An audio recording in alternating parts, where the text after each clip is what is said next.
저와 여러분이 고백이 되어야 할 줄 믿습니다. 우리 예수님, 하나님, 우리를 위해서 십자가에 못 박혀 운명하시고 3일 만에 부활하셨습니다. 많은 제자들과 군중 속에 500명 군중 속에서 구름 타고 성천하시면서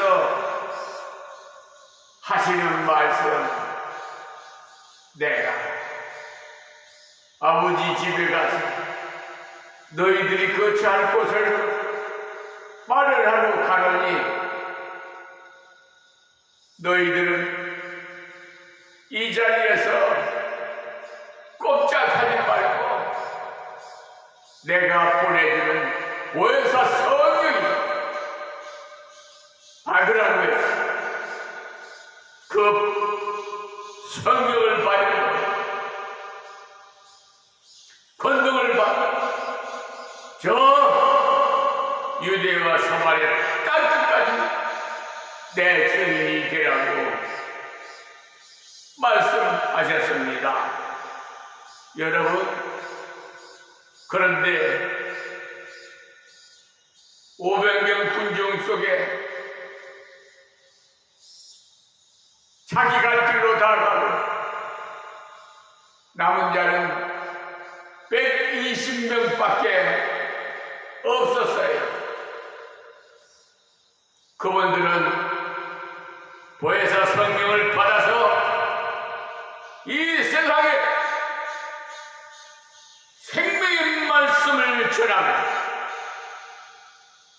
빛이 되고 소금이 되어서 이 세상 어두운 곳에 빛을 비추고 세상에 부패되어 썩어가는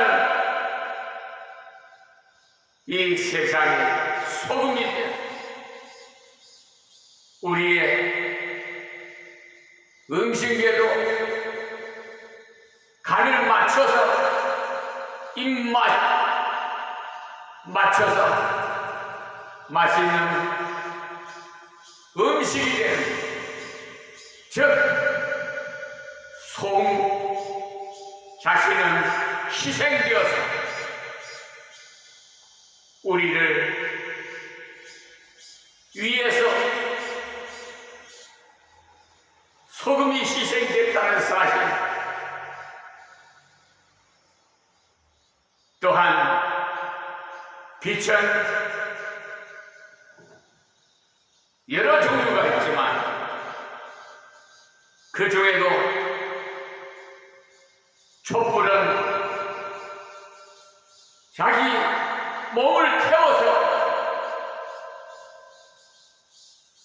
이 어둠의 세상을 밝히는 역할을 합니다. 저와 여러분이 빛입니다. 소금입니다. 그러므로 그 역할을 우리 모두 감당해서 우리 대한민국이 세계 속에 우뚝 서서 하나님의 영광을 드러내는 복음의 선진국이 되게 하시고 또한 하나님의 사랑을 누리는 복된 나라, 어느 나라보다도 부강한 나라, 살기 좋은 나라, 공평과 정의와 자유가 있는 나라 우리 세워나갑시다. 할렐루야!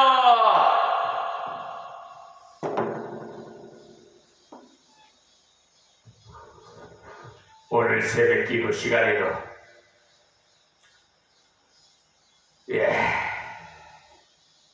어김없이 약속 시간, 허락하신 시간, 우리는 하나님의 말씀을 청중하는 시간, 반가운 시간입니다. 갈라디아서 강해 설교로 3장 12절 말씀부터 전해드리겠습니다. 율법은 믿음에서 난 것이 아니라 이를 행하는 자는 그 가운데서 살리라 하였느니라. 아멘. 율법을 어떻게 행해야 된다고 했습니까? 기록된 대로 온갖 일을 항상 행해야 된다는 것입니다. 그러니 율법을 지켜서는 한 사람도 구원받지 못하는 것입니다. 율법은 인간이 영적으로 완전히 죽은 것임을 가르쳐주는 겁니다. 율법을 행함으로 하나님께 도달할 수 없음을 가르쳐주는 것입니다. 하나님께서 찾아오셔서 살려주시지 않으면 가망 없음을 가르쳐주는 말씀입니다. 하나님께서 율법을 주신 이유는 모든 사람을 율법 아래 가두어버리고 주신 것입니다. 율법 아래 가두시고는 사형받을 짜임을 알게 하시고자 주신 것입니다. 그러니 하나님께서 특사를 베푸시지 않으면 살 길이 없음을 알아서 하나님의 특사를 반가이 받아들이게 하기 위해서 주신 말씀입니다. 그리고 13절 말씀입니다.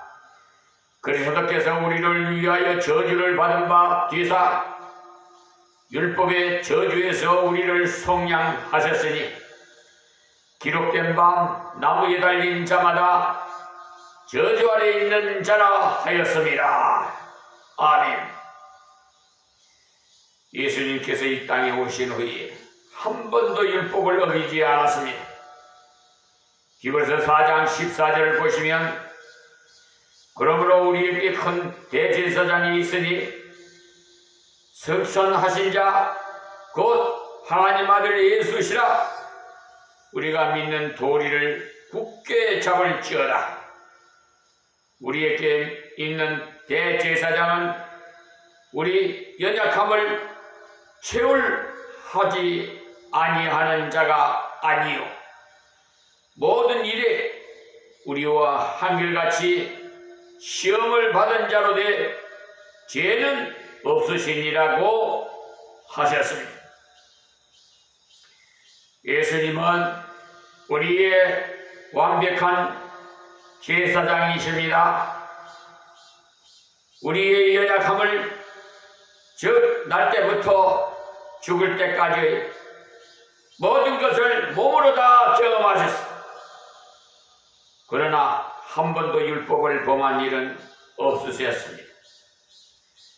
그러므로 우리가 긍휼하심을 받고 때를 따라 돕는 은혜를 얻기 위하여 은혜의 보좌 앞에 담대히 나갈 것이니라고 말씀하셨습니다. 예수님을 의지하면 예수님께서 내 대신 모든 것을 다 감당하시기 때문에 그분이 지킨 것이 곧 내가 지킨 것과 같다는 것입니다. 본문으로 돌아와서 다시 보시면은 그리스도께서 우리를 위하여 저주를 받은 바 되사 그러니 이 땅에 태어나시고부터 성천하시기까지 한 번도 죄를 범한 일이 없으신 완전하신 예수님께서 십자가에 죽으신 것입니다. 완전하신 분이 죄인을 대속해서 옳은 대속이 됩니다. 죄인을 대속해야 완전하신 분이 옳은 대속이 되는 거죠. 그러기 때문에 자기도 감옥에 들어가 있으면서 자기보다 더 많은 형량받은 사람을 위해서 더 살고 나갈 테니 저 사람은 내어 보내달라고 부탁한다면 들어주겠습니까, 여러분? 말이 안 됩니다. 그러니까 아무 죄가 없는 자가 대신해 준다면 어느 정도 가능성이 있을지 모르나 같은 죄인은 대속의 가치가 없습니다. 그런데 예수님은 완전하신 분이셨습니다. 그래서 세례 요한이 예수님을 향하여 세상 죄를 지고 가는 하나님의 어린 양이라고 하신 겁니다. 어린 양이란 제물이란 말이요, 흠없는 자란 말입니다. 그런데 예수님께서 모든 죄인의 죄를 대신 지시고자 저주받는 자 같이 대신, 그러므로 십자가에 못 박혀 운명하신 율법의 저주에서 우리를 속량하셨으니 기록된 바 나무에 달린 자마다 저주 아래 있는 자라 하였음이라. 우리의 모든 죄를 속량하시고자 십자가에 죽으심으로 내가 받아야 할 저주를 예수님께서 다 받으신 것입니다.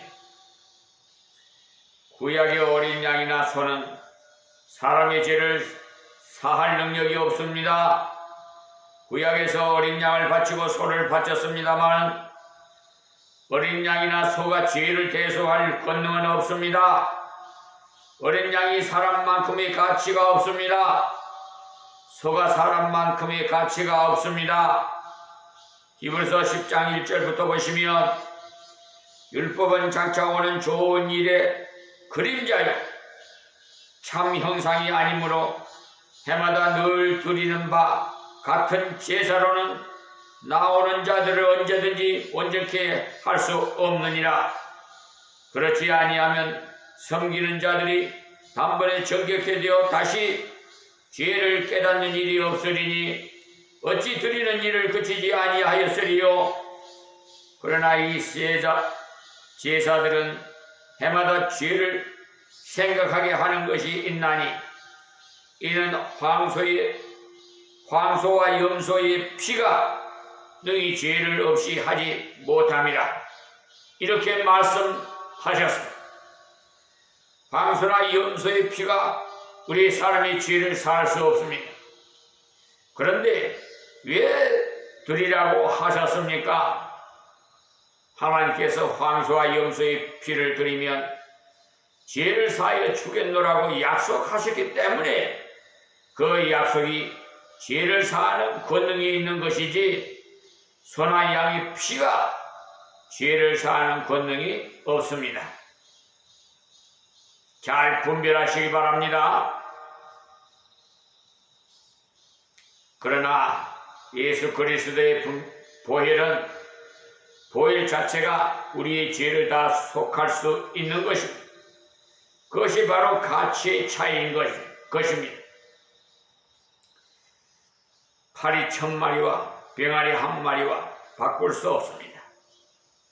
또 병아리 100마리와 황소 1마리와 바꿀 수 없습니다. 황소 100마리와 어린아이 1명과 바꿀 수 없습니다. 우리 인류 전체와 하나님의 아들 예수님과 바꿀 수 없습니다. 예수님께서 우리 죄를 위하여 대신 죽으셨기 때문에 모든 인류의 죄를 다 사하실 수 있는 것입니다. 기록된 바 나무에 달린 자마다 저주 아래에 있는 자라 하였음이라 하고 신명기 21장 23절에도 나와 있습니다. 예수님께서 십자가에 달리심으로 저주 아래에 있는 자가 되었던 것입니다. 왜냐하면 나의 저주를, 여러분의 저주를 대신하고자 저주의 십자가를 지신 것이기 때문입니다. 로마서 8장 1절을 보시면 그러므로 이제 그리스도 예수 안에 있는 자에게는 결코 정죄함이 없나니라고 말씀하셨습니다. 벌 안 받는 정도가 아니라 정죄가 아예 없습니다. 저는 사형이다, 너는 지옥이다 라는 정죄가 아예 없습니다. 주님께서 그 정죄를 우리 대신 다 받으셨기 때문에, 그래서 우리에게 죄인이라고 하는 정죄함이 없습니다. 로마서 8장 33절부터 보시면, 누가 능히 하나님의 택하신 자들을 송사하리요? 어렵다 하신 이는 하나님이시니 누가 정죄하리요? 라고 말씀하셨습니다. 마귀도 감히 우리를 고소하지 못합니다. 하나님께서 아들이신 예수님을 보내셔서 우리 죄를 대신해서 십자가에 죽게 하시고 죄를 속하셨기 때문에 어려운 자라, 완전한 자라고 하셨는데, 감히 옆에서 아니라고 할 자가 없다는 사실, 그렇게 말하다가는 법정 모독죄로 잡혀 들어갑니다. 누가 정죄하리요? 죽으실 뿐 아니라 다시 살아나신 이는 그리스도이시니 그는 하나님 우편에 계신 자요 우리를 위하여 강구하시는 자신이라고 했어. 아무도 정죄하지 못해. 이 구속의 은총, 이 순수한 복음만 믿으면 저주에서 해방되고, 정죄에서 해방되고, 송사에서 해방되고, 지옥에서 물론 해방되는 것입니다. 그 때문에 기쁜 소식입니다. 14절 말씀입니다. 이는 했는데 이유인적이라는 말이에요. 이는 그리스도 예수 안에서, 그러니까 예수 그리스도를 영접하고 예수 안에 들어가 버릴 때 나는 예수 안에 들어가 예수님께 속해 버린 것입니다. 그래서 이 그리스도 예수 안에서 아브라함의 복이 이방인에게 미치게 하고, 또 우리로 하여금 믿음으로 말미암아 성령의 약속을 받게 하려 함이니라.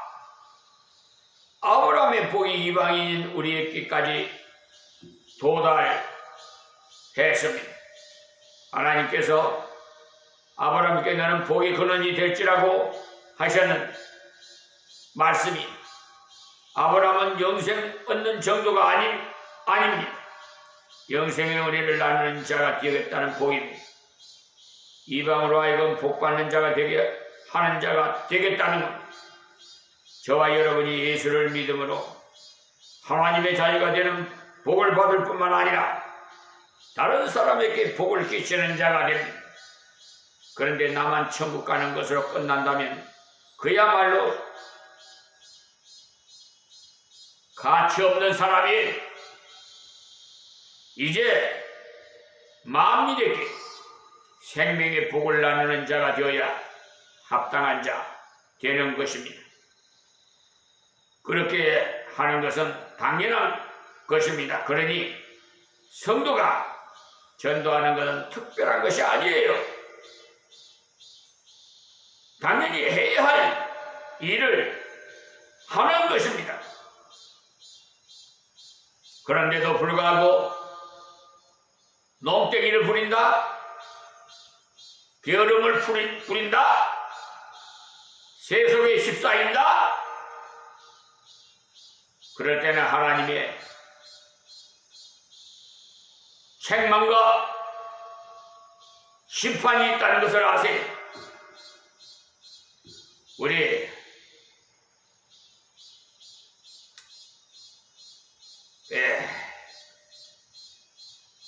전도를 즐기는 삶이라는 것, 조그마한 책에도 있는데 여러분이 꼭 읽어보시기 바라요. 낚시는 즐기기 위해 하는 것이지, 오늘 20마리 낚지 못하면 죽는다는 식으로 한다면 골치 아픈 낚시가 됩니다. 낚시 같은데 갔는데 고기가 득실득실 한다면 기분 좋습니다. 그런데 우리는 전도하러 갔다가 사람이 많으면 움츠리는데 잘못된 행동이에요. 거기 많으면 기분 좋아서 정상인데 그와 같이 전도받을 사람이 많은 것은 기분 좋은 것 아닙니까? 왜냐하면 너무나 좋은 것이기 때문에. 좋은 기회잖아요. 정계도 없고 솜사도 없고 지역도 없고 이거야말로 팔자 고치는 일인데 그것을 가르쳐주는 일에 부담을 가진단 말입니까 여러분? 자랑스럽게 말해 주십시오. 또 우리로 하여금 믿음으로 말미암아 성령의 약속을 받게 하려 함이니라. 영생의 복만 받은 것이 아니라 성령의 약속을 받았어. 하나님의 영이 우리 속에 오셔서 우리의 생명을 움직이는 이 놀라운 은혜를 입은 것입니다. 이런 예수님을 영접할 때 일어나는 일입니다. 예수님께서 십자가에 못 박히기 바로 전에 다락방에서 강론하신 것이 요한복음 14장 에서 16장까지이고 17장에서는 기도하셨는데 14장 16절에 보시면 내가 아버지께 구하겠으니 그가 또 다른 보혜사를 너희에게 주사 영원토록 너희와 함께 있게 하려 하시리니 라고 했어요. 예수님께서 보혜사 하십니다. 보혜사란 옆에서 항상 은혜를 돌봐주시는 분을 말하는 겁니다. 그러니 예수님께서 승천하시기 전까지는 예수님께서 제자들을 옆에서 도와주었어요. 제자들이 비평받을 때는 예수님께서 직접 나서서 변호사로서 답변해 주셨어요. 예수님의 제자들이 금기에 몰렸을 때 예수님께서 구해주셨으니 보혜사로 지켜주셨어요. 그런데 다른 보혜사를 주신다는 말씀은 바로 성령을 주신다는 말씀이 성령께서 우리와 함께 하시되 영원토록 함께 하신다는 사실. 예수님께서 육신으로 우리와 함께 계시지 않습니다. 성령으로 함께 계십니다. 우리가 그리스도 예수를 믿을 때 성령께서 우리 속에 오셨어요. 성령은 눈에 보이지 않습니다. 그러나 우리 속에 오셔서 영원토록 함께 하시며 보호하시고 감싸주시며 인도하시되 항상 함께 계시기 때문에 나의 변호사는 예수님이십니다. 그래서 문서 작성할 때 꼭 빠뜨리지 않고 나의 변호사는 예수님 하나님이라고 꼭 문서에다가 기재를 합니다.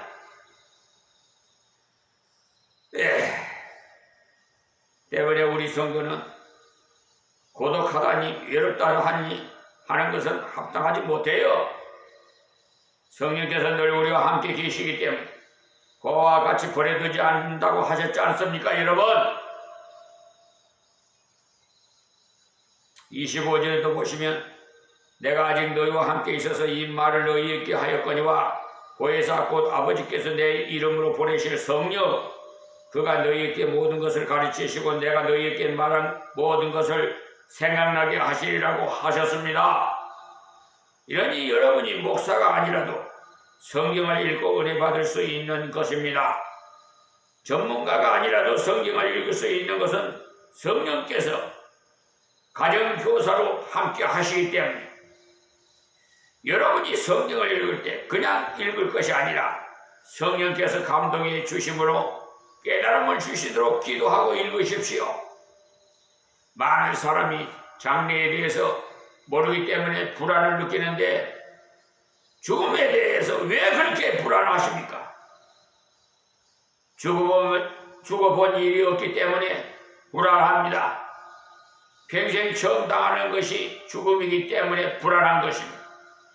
그러나 성령께서 우리와 함께 계시면 죽어도 삽니다.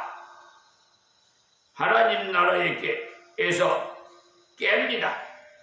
하나님께서 그렇게 된다고 약속하신 그 음성을 듣고 안식하는 것입니다. 성경을 열심히 배워놔도 성령께서 감동해 주시지 않으면 합당한 말씀이 생각나지 않아요. 전도하는 중에도 떠오르지 않습니다. 그러니 성령께서 같이 하시면 그때 할 말을 합당하게 주십니다. 그러니 담대한 것. 그래서 저는 저 법정에 들어가서도 판사에게 할 말을 성령님께서 입을 벌려 말하게 하십니다. 왜 사기 재판을 치느냐고 하면은 꼼짝 못해요. 내려는 호통을 쳐요. 성경을 열심히 배워놔도 성령께서 감동해 주시지 않으면 합당한 말씀이 생각나지 않아요. 전도하는 중에도 떠오르지도 않고, 그러니 성령께서 같이 하시면 그때 할 말을 합당하게 해주시고, 그러니 담대할 수밖에 없죠. 어찌 제 같은 비천한 종이 어떻게 권위주의자는 판사 앞에서 호통을 칠 수 있단 말입니까? 성령께서 하시니까 하는 것이지. 그러니까 그냥 법정이 조용해져 버려. 성경을 열심히 배워라. 성령께서 감동해 주시지 않으면 합당한 말씀이 생각나지 않아요. 전도하는 중에도 떠오르지도 않고.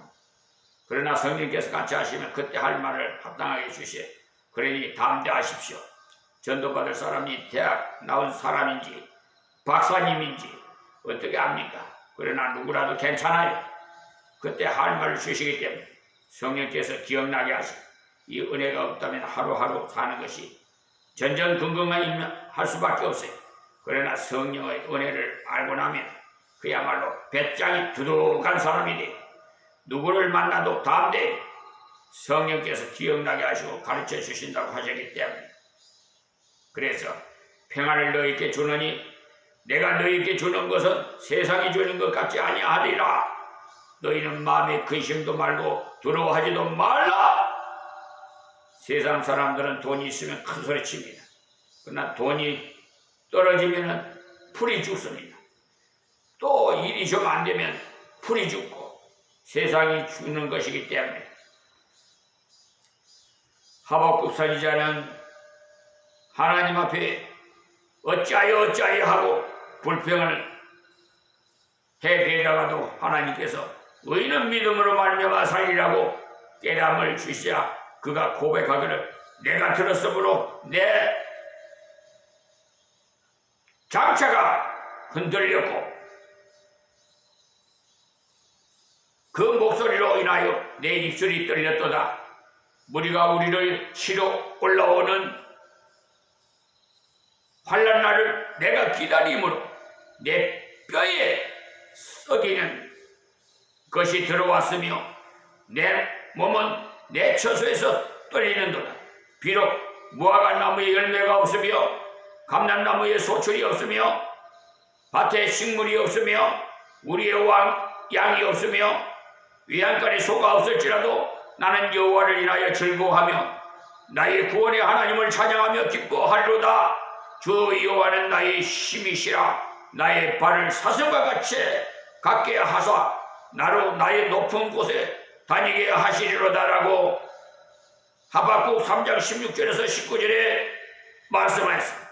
육체적인 상황은 굉장히 어려운 지경입니다만 그가 하나님의 은혜를 바로 깨닫고 나니까 여호와를 인하여 즐거워하게 되었다는 사실이 오늘은 여기서 말씀입니다. 하나님 고맙고 감사합니다. 주신 말씀 전하사오니 아버지여 귀 있는 자는 듣게 하옵시고 깨달아서 하나님 앞에 올바른 신앙생활 할 수 있도록 은혜를 베풀어 주시옵소서. 예수님의 이름으로 기도합니다. 아멘.